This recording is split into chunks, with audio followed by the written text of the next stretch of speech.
Welcome, everybody. Great to have you with us on this Monday. Later on, Jonathan Wilson is going to join us to chat all things Premier League and FIFA on Wednesday, rubber stamping World Cup 2030 and World Cup 2034. Before all of that, Colin with us. Hello. Hello, Joe. Happy Monday.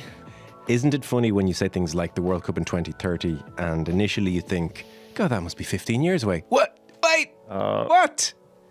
Can I give you the present stat that I figured out myself there over the weekend? Well, not too depressing. It's a Monday morning. I just started by saying happy Monday. Yeah. The distance between France 98 and now, Hey, the hang on. next gap of that period, Yeah. we'll be in our 60s. Is that right? That's right. Yeah. Doesn't feel like that long ago, does it? No. Time is such an interesting thing. The older you get, you have a totally different relationship with time. Yeah. Because I certainly remember in like 98, 99, Manchester United fan, I was 12, 13, 14 territory. But the way people would talk about 1966 and 1968, but that's... Yeah. Okay, there's Bobby Charlton. Like, I get, great, but that's... No one has any concept. That's so far away. That's ancient history. And of course, that's now like 1994. So I can remember Man United beating Chelsea in the FA Cup 2-0, Yeah. 2 Cantona penalties. So that is the exact equivalent of in 1998 them talking about 1968 Manchester United or the 66 World Cup.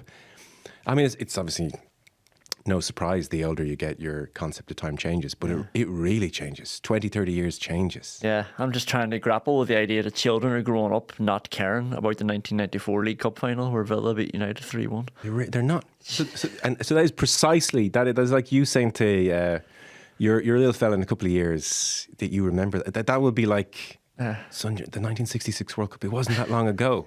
It was. Happy Monday. I actually love Mondays, Jim. I'm sorry that I started it on such a sour note. Yeah, that's a little existential for a Monday. There's people in cars right now driving home in their Monday commute or just out for their walk and they're doing maths on their lives. And that's never a good thing to do. It's never a good thing to do. So 2034 will be rubber stamped Wednesday and 2030 as well, Spain, Portugal, Morocco. We will speak with Miguel Delaney on Wednesday, who's kind of written the book on this situation, and also with Sam Collins, who directed an ITV documentary about the Saudi kingdom just last month. It aired.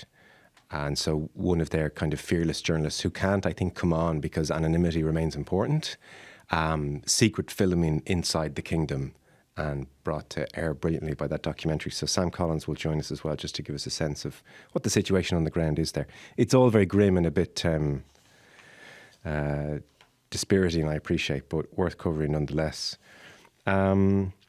We will push along into the football show in just a second. It was a busy weekend. We had planned to do rugby later on today. That sadly has had to be pushed to tomorrow. Late change of availability for Ian Madigan, so we'll do that tomorrow. We might do bits and bobs this afternoon. Maybe there's some whispering, will we? Won't we? Better, yeah. Sadly, the rugby got pushed. I think this is great. But Will Slattery might be along for bits and bobs, so we'll cover some rugby within. But rugby pushed to tomorrow. It was just a busy weekend of sport. So when Champions Cup is on and when Premier League is on, it's like disastrous, all bets are off. I use like the Now TV thing to get Champions Cup, to get Premier Sports, so I can't record it. So when that's on, I just have to be there, have to watch it. So kind of had the experience where I was watching Ulster Toulouse, which was a slight waste of time, and Leinster Bristol. And so I was like, well, I'll stick with this, and then hopefully when I finish this, hopefully just for the peace of my Sunday evening, hopefully Spurs Chelsea is a 1-0 0-all, and I can kind of just get by in highlights. And of course it was 4-3. Of course it was. So I didn't really want to come in today and talk about it having not seen it. So hit play, sit down. It's called work, all right? It's hard to argue. I mean, we're not going down the mines, but I definitely was like, oh, God, this is just too much sport. And that's not to mention things like Erigol Kieran and all the GAA that was on as well. Yeah. Once Champions Cup's on, I find it like something has to give. Something has to give. Your life. Yeah. My life does give happily. Yeah. So we were talking about that, and it was just what made me say, oh, I'll mention that, is we got an interesting email from Danny. This is a bit bits and bobsy, but he was talking about the Friday panel. He said, hi, Joe and Co, long-time listener, ... You get the picture. I was listening to your Friday panel discussion on your discovery of watching the Man United Arsenal game with the overlapping it. You love that, yeah. Yeah.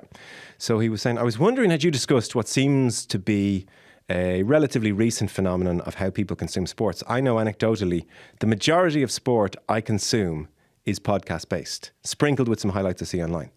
Of course, I'll always make time for a bigger game, but more often than not, my catch-up time for sport is commuting in or out of work. And I think this goes in tandem with live viewership of games declining, whilst highlights on YouTube, etc., are skyrocketing. Anyways, big fan. Keep up the great work. Many thanks, Danny. I think this is on the rise. Wow. I think someone like Danny is looking at his weekend just gone, and there's just too much. And if you're, of an age, if you've kids, if you've life, if you're busy, things going on, you don't have time to watch everything. So I think there are now huge numbers of people, bigger and bigger percentages with each passing year of people who are following sport, not by watching it, but by podcasts and listening to people talk about it.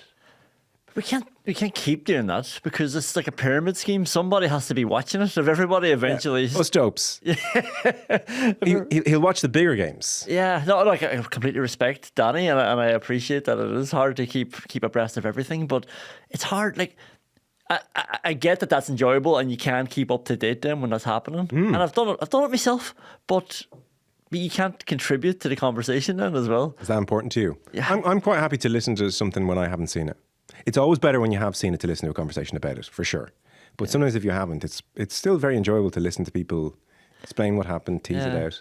I came into the office one day, I think it was during the Autumn International, so normally when there's a big game on, people who don't normally watch sport are watching it as well, which is fine, not a hater. But somebody said, did you watch the game? Yeah, it was wild, wasn't it? Yeah. And that was it. And I was like, whoa. Did you watch the game? If it was wild, you would have something. I was trying to think of me and you coming in off the back of a Premier League game. That was wild. We'd be getting straight into it, talking about it. Like, let's save this for the show. And did they mean the rugby game? Yeah. Okay. You did. That was the game. That was the game. That's the confusing part for me then when Champions Cup comes along.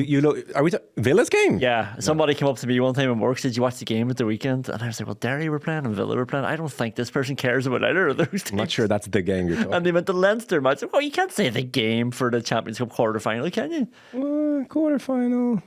Maybe. Depends what else is on. By the way, intersection of sport and life. So, Syrian president, used the word president advisedly, Bashar al-Assad, overthrown. He's fled the country, monstrous person. 500,000 of his own people killed in the last decade, torture. Have you seen the footage of them like breaking people out of the horrific prison that's 3-4 floors down? You're seeing toddlers walking out of the prison. It's like a hell you can't believe. This guy used chemical weapons. Obama said it was his red line and then didn't do anything about it. That whole situation. The first change that has been made, the first kind of symbolic but also real change, is the Syrian football jersey has now changed colour officially. Syrian FA tweeted out the logo has gone from red to green and the jersey has gone from red to green. Like, obviously it's not important at all, and yet it's funny. It's like the first thing some people went as, this symbolises the change. Yeah, no, it is. It shows the power of football and of sport as well. And it's weird importance to people, Yeah. Change the jersey. He's gone. Change the jersey. Yeah. Do it now. There are other things to take care of, but it's just, that was one of those interesting things. Because it's obviously the best escape, I find, anyway, in the world, but in life, but it's also important to real life too. Like, it can have such a powerful effect, such a unifying effect, and it can be such a point of contention as well. So we're going to hopefully have bits and bobs later on in your feed today. I would think now rugby will be tomorrow. We'll talk about the FIFA situation on Wednesday, and then we'll see where the week takes us. Is that about the story on this Monday? Sounds great, yeah. Sounds really good. Everybody think to yourself, what age will you be in 15 years? Okay, we'll push on. Some things up then. Unusual start to the weekend in that Everton-Liverpool was postponed owing to Storm Dara. That was Saturday lunchtime. By 5 o'clock on Saturday, any sense that Manchester City had turned a corner midweek? undercut at Selhurst Park, where they drew 2-2 with Palace. So it doesn't look like that ship is going to turn. At Old Trafford in the evening game, Manchester United 2, Nottingham Forest 3, followed swiftly by the departure of their shiny new sporting director, Dan Ashworth. Nathan Collins, we should mention, scored for Brentford, who beat tired-looking Newcastle 4-2. And then to yesterday, 2 points dropped for Arsenal away to Fulham. Spurs 3, Chelsea 4. Mark Cucurella changing his boots in 11 minutes, the decisive intervention in that game. So Chelsea are within 4 points of Liverpool, albeit Liverpool have a Merseyside derby game in hand. Arsenal are 6 points off. And City are in fourth. They're 8 off the pace. And again, Liverpool with that game in hand. Let's talk to Jonathan. Maresca says too early for Chelsea to contend. What do you think? Well, I understand why he's saying that, and I think I'd be saying that in his shoes. But why? I mean, you know, it's a really good squad. They've got a really good backup squad. They've got a really good backup to the backup squad. I think they've got. I counted this up this morning. I think this is right. I think there's 24 players that they brought in, senior players that they brought in under this ownership at a cost of £540 million, who have started 2 or fewer games for Chelsea this season. So, look, it's going well on the pitch. It might be that everything's coalescing and the future is bright. Let's not pretend this is a plan that's been well executed, which I've started to see. Bowen and Egbali knew exactly what they were doing. I mean, in September, there were supposedly, daggers drawn at each other's throats. In August, you had Raheem Sterling putting out, press statements, along with the team sheet to complain that he hadn't been picked. So I think Maresca's done a remarkable job. Yeah. Basically, it's like you've got some of these mixed together, the bits of loads of different jigsaws in a box, and nobody's told you what it's meant to be. And he's worked out really quick, well, this is actually what the picture is. And he's somehow managed to discard all the bits that don't fit that picture. And he's put it together, and it's working really well. And, it's a little bit like when they won the league under Conte, that they sort of, nobody really thought much of them at the start of the season. They're benefiting, under Conte, they had no European football. Here they've got a Conference League, which I think Maresca has done exactly the right thing with. But it's sort of his shadow squad plays in that competition, keeps them happy, keeps them fit. They get to understand the system, and they can be subbed into his first team when he needs them. So he's used the lack of high level European competition really to his advantage. And then you look at their competitors, and as with Conte in 16-17, all of them are just slightly fallible. Now, that might not be true of Liverpool. Maybe I'm being unfair on Liverpool because, they have only dropped 5 points all season. But there's reasons to say I'm not entirely 100% convinced that Liverpool will keep this going in a way that when City got into a position like that, you thought, yeah, they will just sort of squeeze this out. So, City are obviously nothing like what they were. Arsenal, yes, they've had a hard fixture list, but they're still not playing at the peak they reached last season. So why not Chelsea? If Liverpool stumble and they're only game in hand, but only 4 points ahead, we don't know how they react to adversity. We don't know how they react to pressure. What happens if Salah gets injured or loses form, or Van Dijk gets injured or loses form, or a couple of their midfielders get injured or lose form? We haven't seen that yet. Possibly they stutter a bit, and that 4 points you can make up. Okay, there's an extra game there, but it's not. That postponement on Saturday, I saw a lot of Liverpool people saying, "Oh, this is beneficial. We've got 6 players injured. Everton are on a high after beating Wolves 4-0." And possibly that's true. Nice little rest before the busy periods leading into Christmas and January. But equally, that 4 point lead doesn't look as big as a 7 point lead does, even with the game in hand. Yeah. So, if Arsenal had closed in as well, maybe they'd have felt the pressure more. But I don't think you can say Chelsea are not contenders, because they've played really well. They're 4 points off the top, and I don't trust any of the other sides up there. So yes, they're contenders. Things never dull around Old Trafford. Lose at home to Nottingham Forest. Lose Dan Ashworth that same evening.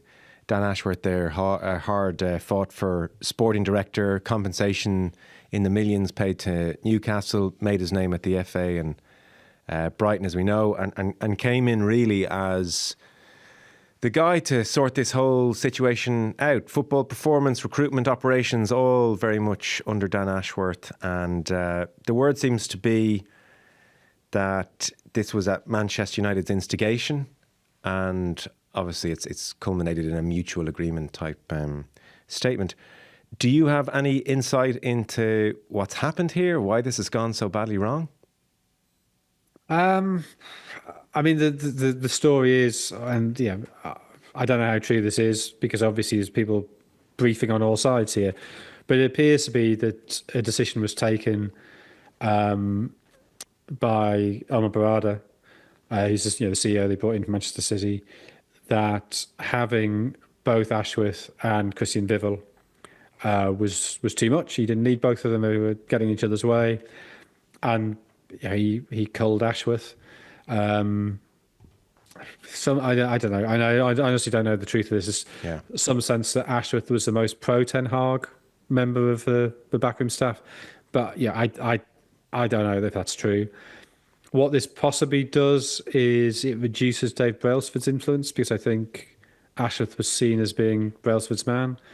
But it feels at the minute like being a criminologist in the 80s, sort of minutely examining the balcony overlooking the May Day parades and trying to work out from positions who's actually got the power there.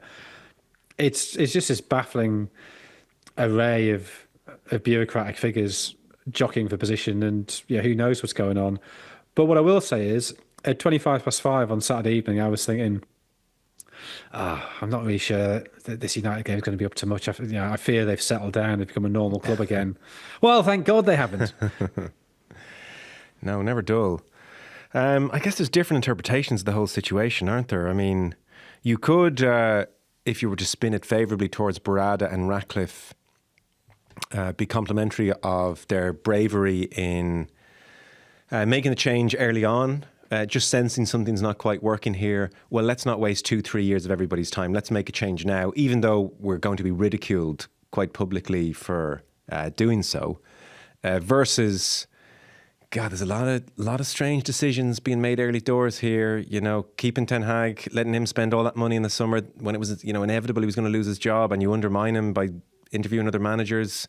Now this Dan Ashworth thing, do these guys really know what they're doing? You fire someone after 6 months, it's on you, it's not on them.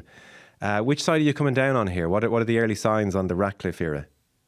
I mean, I take the point about if you know it's going wrong, you're better off acting, and they deserve some credit for that. But on the other hand, you're putting together this great backroom staff. Dan Ashworth is so much part of it. You wait for 5 months for him. You go through these painful negotiations. You pay the 10 million quid or whatever was compensation to Newcastle. And then you get rid of him after 5 months. I mean, what has he actually done there? Are any of the players his signings? Because that's also money that's been wasted in the same way the money spent on Ten Hag's been wasted. So, Ten Hag, clearly that situation was allowed to linger for far too long. And now they appear to have acted with great ruthlessness. So if it was some sort of coherence there, if I could see what was happening, I'd be much more sympathetic. It may be that streamlining is what they need to do, and it may be that Vivel leads them back to the top of the mountain. But this just seems like another... I think that's the point. It's not a one-off. It's yet another in a series of totally bewildering decisions that's cost them an enormous amount of money. And I think as well, at a time when they are increasing ticket prices, when they're laying off staff, and you sort of think all that money is supposed to be saving or making with the by squeezing kind of making your operation more efficient by making people redundant, by squeezing more money out of fans, by reducing pensioners' discounts, all of that, and then you've just gone and squandered 20 million, 25 million, whatever it ends up costing in the end with the compensation, and then the payoff that Ashworth is receiving, and whatever money has been wasted by buying players on his say-so. So, I don't know. It just feels like a mess at the moment. What about on the pitch on Saturday? I mean, they weren't terrible, and yet they lost in a very predictable way. I mean, getting done at set plays is an ongoing problem. And Milenkovic is bigger than Martinez. I guess he is going to win that header, but it didn't feel like the most aggressive jump from Martinez. Well, that's because his feet stayed firmly on the ground. Yeah, it didn't feel like a jump from Martinez. No, an aggressive jump. Why was the 5'10" bloke marking the really big bloke on the other team? But how have they allowed that to happen? And then the second goal, I've seen David Priest on social media trying to defend that from a goalkeeper's point of view, and I think David Priest is generally right that we don't hear from goalkeepers sufficiently. But if that goal is acceptable to let in, why doesn't that kind of goal happen more often? And Shay Given seemed quite critical of Andre Onana. There's also a question of why is the space there? One of the reasons you don't see goals like that is that teams don't normally give an opponent loads of time to run into empty space and shoot from 20, 25 yards. And then the third goal where, maybe you can get some ballistics expert to prove that Chris Wood headed that ball on the exact trajectory where De Ligt and Martinez and Onana couldn't get there. But it looks terrible, and all three of them are just watching this ball slowly dropping in. And so, it's just a sense that United aren't bad, but they are quite easy to beat because they just do stupid stuff. And Onana, I think, had a pretty good season up until then. He made a couple of outstanding saves. But he is a goalkeeper with a rick in him, and when he has a rick, he tends to sort of compound it, and you sort of worry the next couple of weeks what sort of form he's going to be in. He was asked, he was asked, Amarim, afterwards why he'd substituted Bruno Fernandes with the game very much, obviously, to be chased, and he just said Fernandes was tired, was the short version of it. And then equally, two of the back three taken off on 65 minutes, which in kind of old school football wisdom just seems like a disruptive thing to do. And that's, by the way, in a context where only De Ligt of the three who started on Saturday had played against Arsenal. So it was already kind of two new players of three before the subbing of two of three. So it's like musical chairs back there. What do you think's going on? Is this can't be a fitness thing, can it? Like, Gravenberch has played the full 90 minutes in all of Liverpool's 18 Premier League games. He was subbed against Newcastle.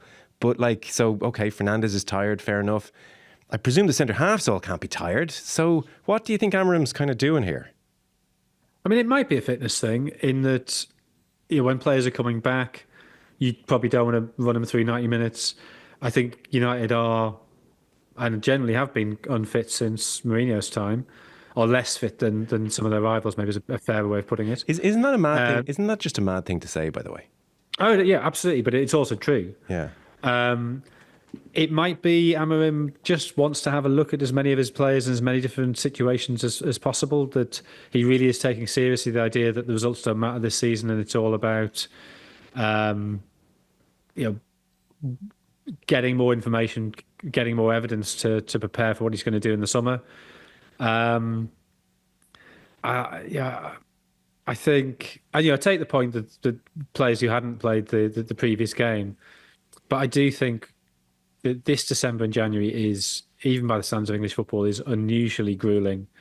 And if managers have a, as Rafa Benitez did, have a very preset pattern, a preset program of when they're going to use players to monitor their fitness, I'm not 100% against that. Obviously, I think you tweak that according to circumstance. And I guess maybe you think, against Nottingham Forest, when you're chasing a lead, when you're chasing the game, maybe the disruption at the back doesn't matter. Yeah, maybe fresh legs make you more dangerous in set plays. I don't know, but I don't know why I'm trying to defend him. Yes, you're right. It's odd. Yeah, odd. Not necessarily being critical of him, just it's odd. Now, he has, as you've alluded to, a lot more information than us, and he's a very smart man. This won't be a bolt from the blue that I've said this today to him. It will have occurred to him, so he's obviously weighed things up and decided it's the right thing to do. But it's noteworthy for sure. On this grueling period coming up, so Liverpool with their rest, they are off the back of Real Madrid, Man City, Newcastle. They were all emotionally demanding games as well as physically. And so I'd probably agree with that general sense that derby game in miserable weather against fired up Everton at Goodison, versus go home, relax, spend the weekend with your family ahead of 6 games in 19 days. I think that is a net gain for them. So they, between now and December 29th, there are 6 games in 19 days. I was just curious to have a glance ahead. God, it all looks very winnable. It really does. In the context of Premier League games, Girona in the Champions League, they'll have Fulham at Anfield. They'll have Southampton in the Carabao Cup. They'll have Spurs away, say no more. They'll have Leicester at Anfield. They'll have West Ham away. That takes them to the new year, you know? Yeah. That really, wow. Like these next 19 days, they could rubber stamp this thing in a massive way. Yeah, and the Girona game, I'm sure that we will see quite a changed team for that game. I mean, I don't think Girona are really good enough to cause some problems, and even if they do, so what? You know, you don't have to finish top of that league. Yeah. They're going to be top 8, and that's all that matters. And that really does matter because it gets you 2 days off in January when I think teams who get to the Carabao Cup semi-final, they've got, I think, is it 11 games in 35 days if you're in both Europe and the Carabao Cup semis. Right. And Liverpool have got Southampton in the Carabao Cup quarters, haven't they? Yeah. So you would assume that that's a game again where they can maybe give a couple of players a rest or at least leave them on the bench in case they need them later on. So, yeah, Tottenham away. I mean, I think Tottenham against certain types of opposition, as we saw against City, can be dangerous. So you can't be saying that's absolute certain victory, but the others really do look very, very winnable. And yeah, if they get another 4 games there, 5 games, another 4 wins in the bank, and suddenly you're halfway through the season, you've only dropped 5 points, and that means you're on target for well over 100 points, and then it doesn't really matter what other teams do. It doesn't matter how good Chelsea are. Nobody's catching that. Yeah, and Arsenal, you know, already it's a little bit tricky points tally-wise. I mean, hey, you used that example of players slow on the turn. It wasn't Kirior, was it? That was truly shocking effort at defending against Fulham. Well, I don't think it was the turn. It was the fact he ran towards Kenny Tete for no reason at all. Yeah, turn wasn't great either. Well, yeah. I mean, it was already too late by then, I think is my point. That, yeah, it was. I mean, that was such a strange goal. That, I mean, yeah, Jimenez wins the long clearance, lays off to Smith Rowe, who's under no pressure, who lays it to Kenny Tete, who's under no pressure, and then Kivior sort of, for whatever reason, just starts running towards him, but he's never going to get to him. He just puts himself in no man's land and makes the pass obvious and easy. And Jimenez then is away from Kivior.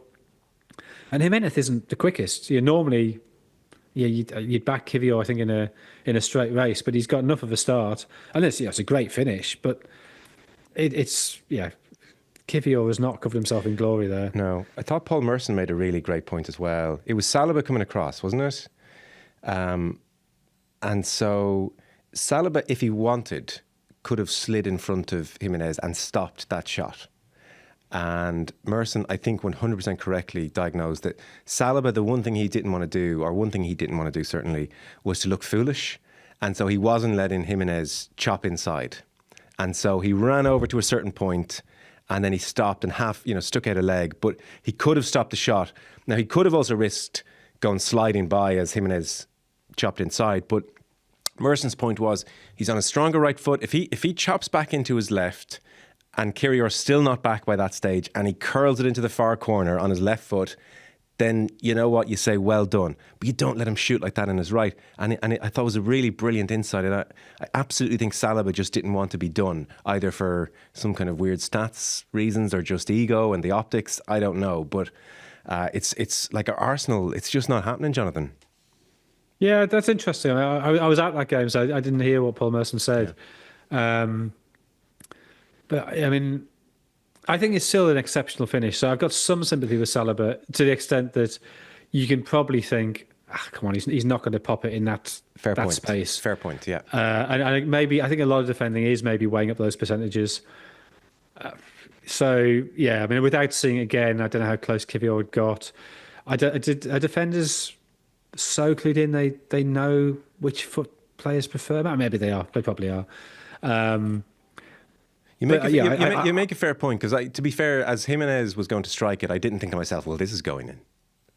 Yeah, I mean, I sort of, it's one of those where he's about to hit it, and I'm not off my seat. I'm not sort of craning forward. I'm sort of just sitting back and, oh God, it's gone in. Yeah. And it sort of like, I know everybody in the press box. Oh, I thought, well, that's a great finish. That's a great finish. Yeah. And then you start to, hang on, how did he get? What's Kivior doing? So it hadn't occurred to me that Saliba had sort of done anything unusual. But that, it is an interesting point. I would like to see it again with that in mind. Yeah. What about? But what you were saying about Arsenal just not quite being at it. I mean, they've got a problem on their left that neither Martinelli nor Trossard is playing particularly well at the minute. Okay. Martinelli's cross for the goal that was ruled out was a great cross, but equally, what's he doing getting offside in that position? There's no need to do it. Yeah. He's looking along the line, and for the sake of 6 inches of foot, he could have saved that, or saved the possibility of that. The set plays are a major weapon for them, and I think Fulham dealt with them really well in the first half. Adama Traore was clearly picking up Saliba, and you could see kind of really wrestling on one occasion, dumped him on the ground, and that seemed to work. They did have the one in-swinger from the right-hand side that Leno punched away was otherwise going in, but that was the only real threat from I think 4 corners in the first half. And then Nicolas Jaubert, probably the most famous set-piece coach in the Premier League. He earns his corn by just changing the second half, and rather than going for the defenders, they making the run across the near post, they went for Havertz at the back post to knot it down, and I think it was Anthony Robinson got caught slightly behind the line. As a result, Saliba was onside to turn it in.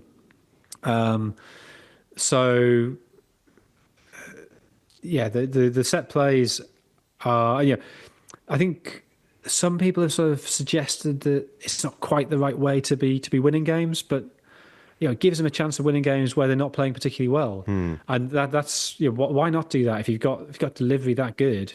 But the problem is they really aren't doing the other things particularly well. No. Arteta made the point they'd created enough chances to win the game. That's probably true, but it wasn't a siege. It wasn't a bombardment. It was maybe 3 or 4 other decent chances. Right. And then, I don't know, the fluency isn't quite there. Odegaard had, I think, probably his poorest game since he came back from the injury. Declan Rice didn't have his best game. Fulham are good. Fulham defend really well. I think Illich and Berger just in front of the back four. They both had really good games. But they're a hard side to play through, so you shouldn't go to Fulham, even as a title challenger, thinking, well, we'll win this. It's not a disaster to drop 2 points. But it is a problem, given how many points Arsenal have already dropped, that they don't have many vacancies left in which points can be dropped if they are going to get to that sort of 90 points or so. You probably still need to win the title. Just before you head off, to park Premier League weekend for a moment and just take a glance at the global game. And we're going to cover this on the show in far more detail on Wednesday. We have a couple of interesting guests lined up. But on Wednesday, FIFA will rubber stamp Spain, Portugal, Morocco 2030 and very much Saudi Arabia 2034, albeit Gianni Infantino on his Instagram page had already rubber stamped Saudi Arabia last year, but I guess maybe FIFA should do it officially. In 3 kind of broad strokes, there are problems with Saudi getting the World Cup. The human rights record jumps out as 1. Secondly, it's not a bastion to liberal views on women, on LGBTQ plus people. How good will they feel attending this World Cup? That is a more complex problem, maybe, as the rainbow armband laces situation in the Premier League over the last couple of weeks has exposed, in that religion is at fault for plenty of these issues. And do you ignore that part of the world or certain religions on the basis of your more liberal views? That's a kind of complex question. But it is an issue nonetheless with this World Cup. And their views on these issues don't tally with FIFA's stated views on inclusivity. But then thirdly, Jonathan, the treatment of workers. So there was an ITV documentary. We're going to speak to the director of it during the week. The documentary aired on ITV last month.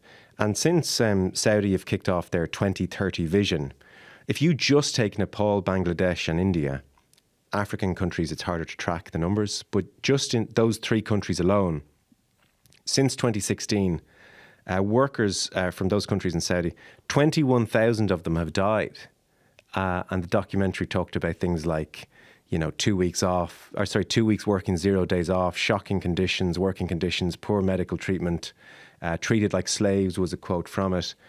That third issue in particular, the treatment of workers, that is really extraordinary in that post-Qatar, there might have been some expectation that FIFA might have thought, God, that was all a bit chastening, wasn't it? I mean, we had to stand over some dodgy stuff there. Let's not rush to do that again. And yet here we are. It's a really dispiriting situation where FIFA is right now. Yeah, I mean, I think actually Qatar has emboldened FIFA because really what were the consequences? Some people in liberal newspapers in Northwest Europe wrote some, and the US wrote some stern pieces. And when people look back at that World Cup, they'll talk about Messi and they'll talk about how brilliant Argentina were and what a great story that was. They'll talk about Morocco getting to the semi-final, the first Arab team to get to the semi-final, the first African team to get to the semi-final. They'll talk about Mbappe's hat-trick in the final.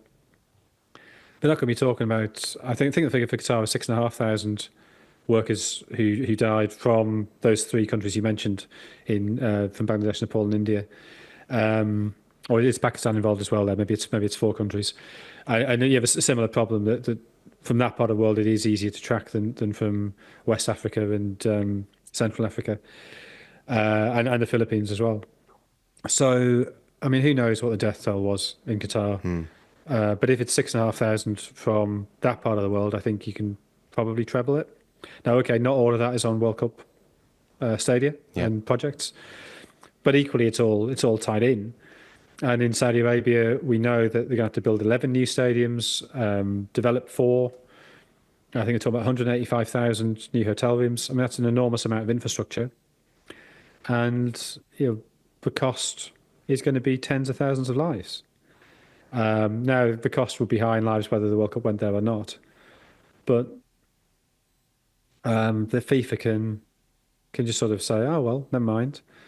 Their only action over labour rights in Qatar was to ensure that what protections did exist were not employed, were not used, that they'd be overridden. Because of this thing they've done since 2010, where they sort of land in the country and create a FIFA bubble where the law of the land doesn't apply and they don't have to pay taxes. And they've their own human rights body released a report into treatment of migrant workers, which recommended. I think it's stated FIFA have a moral right to compensate workers for the harm suffered. FIFA just refused to do that. There's no compensation being paid. So, the 2034 World Cup will, quite apart from everything else, will be built on blood. Yeah. Grim note to finish on. Thanks so much for your time. Appreciate it. Cheers. Thank you.